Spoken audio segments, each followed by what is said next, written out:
Today is January 1st, and it is the Independence Day of Haiti, the small Caribbean nation of Haiti. Back in 1804, Haiti became independent after defeating the French, the Spanish, and the British armies, and it became the first black republic. Slaves revolted, won their independence, and formed a country in 1804. But that's not the part of Haiti's history that I want to discuss with you today. It's actually another one, less notable. Uh, in 1950, Haiti ended up voting at the United Nations that basically made a difference for Eritrea forever, or it shaped Eritrea's fate forever. And that is the part that I want to tell you about. What happened at the United Nations in New York on why Haiti became so important.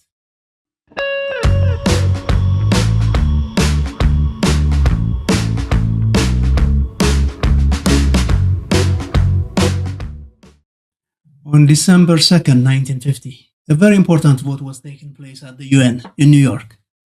And the fate of Eritrea was actually being decided.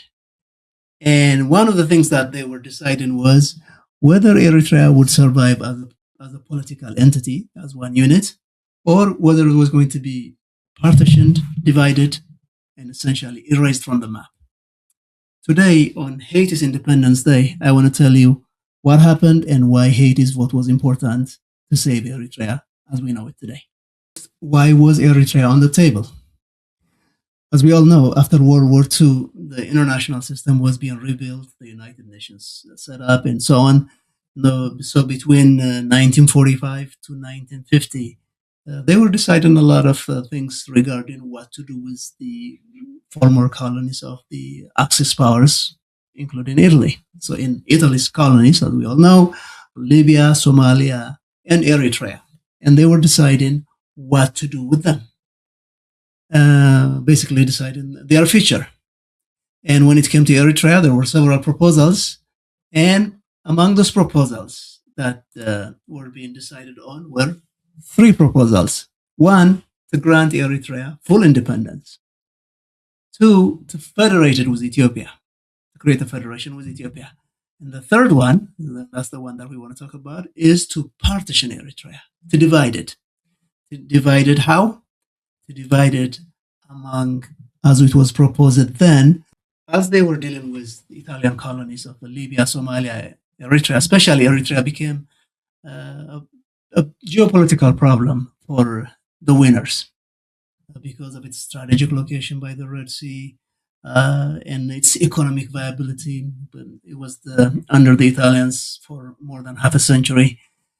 For one reason or another, and their own special interests as well, it became politically inconvenient for the larger powers. So that's why we had those. They had some proposals to weigh, which is full independence, which was the right thing to do, but for many reasons, they don't want to do that. The federation with Ethiopia was one of the proposals, as we know historically that is the route they went with. But seriously, partition was also considered. Now, the partition, the Western supposed to go to Sudan, supposedly, the highlands and the central region going to Ethiopia, and the coastal. There were many different proposals, some of it saying going to Ethiopia, some of it saying under international rule, whatever that means.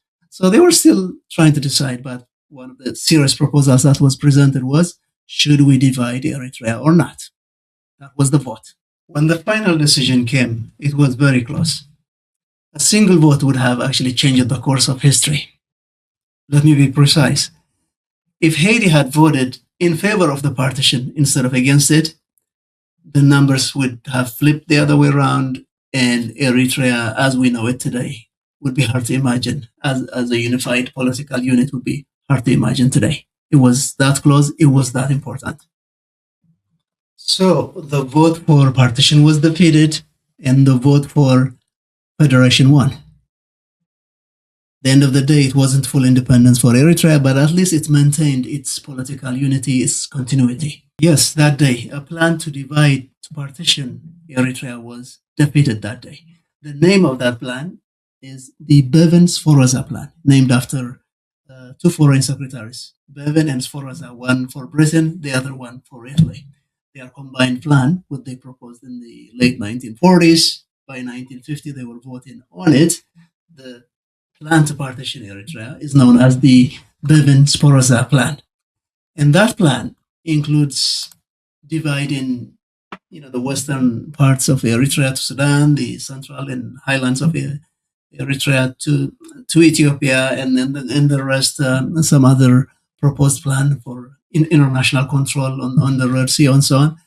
But whatever that convoluted plan was, it was defeated that day. Now, Ernest Bevin was the foreign secretary for Britain, and he was working along with his counterpart, the foreign secretary for Italy, Carlo Sforza. Now, mind you, Italy lost World War II, so Italy is a loser, and Britain is one of the winners.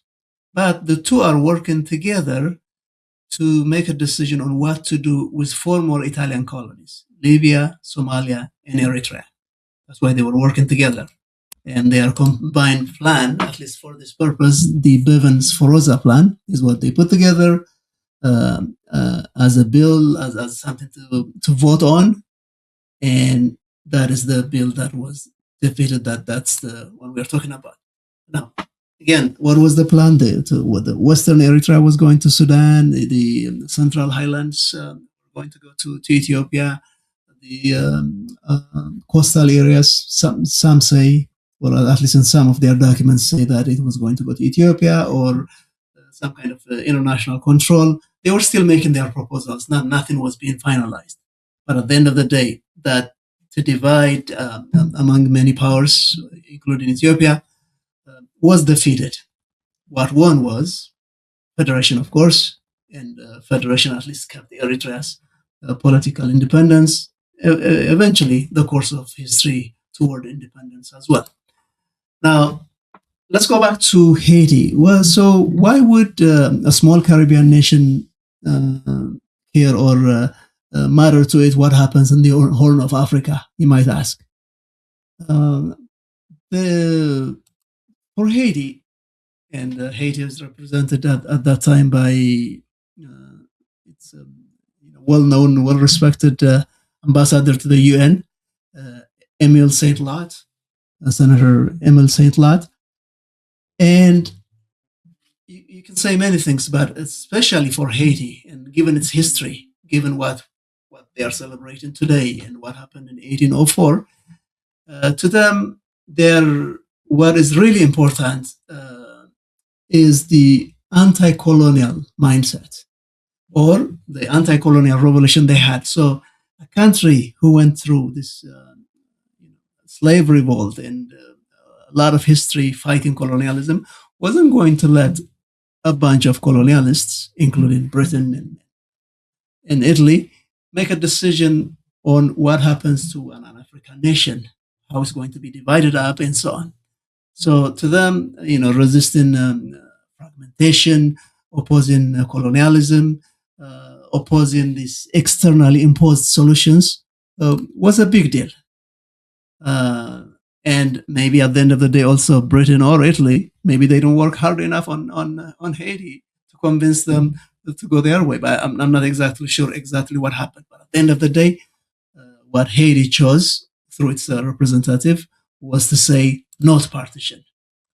So whatever the dream was to partition the western side, the central side, the coastal side, it never materialized. Because if it did then, it would really, really have complicated what is yet to come, what we have today. So the end of the day,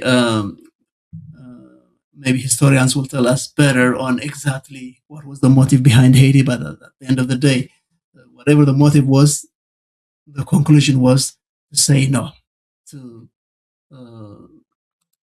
not to impose any colonial solutions or European solutions to that. But eventually, including Haiti, they all voted for a federation to be set up with Ethiopia in 1950. A couple of years later, everything that needs to be set up for the federation was set up, and as of course as history shows it, uh, it was established in 1952. A couple of years later, and then Emperor Haile Selassie decided to abolish it in 1962, and of course that triggered the Eritrea's war for independence. And then eventually, once again, just as the UN voted in 1950 to consider whether Eritrea should be independent, once again in 1993, um, it it voted to welcome Eritrea back to the United Nations, which means it could have done that in 1950 and saved a whole lot of bloodshed. But what made it possible, as we all know, is the undisputed defeat of the Ethiopian army, of what transpired militarily. Uh, Now, having said that, I can't help but notice that today, January 1st, on Haiti's Independence Day, Haiti is still in a very dire situation. Been independent since 1804. Lots of ups and downs over the years, but it still struggles. Sadly, Haiti is one of those countries that lost its stability in the name of democracy. Now there is no centralized power. Today's Haiti is, there is no central authority. That hardly one can say that. Violence is everywhere. It's been suffering this from chronic poverty, chronic instability for a long, long time now. And maybe another lesson that it's teaching, even younger countries like Eritrea, is that stability matters, especially for young developing nations.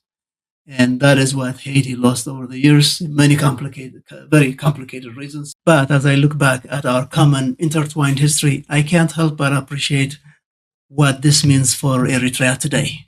It's only in hindsight we appreciate something like this and what happened in 1950 at the UN and what Haiti's vote means to Eritrea today.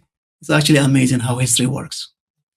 And at the same time, and I want to say thank you to those leaders who had the foresight, and in our case here, to place Haiti on the right side of history. Thank you. And viva Haiti.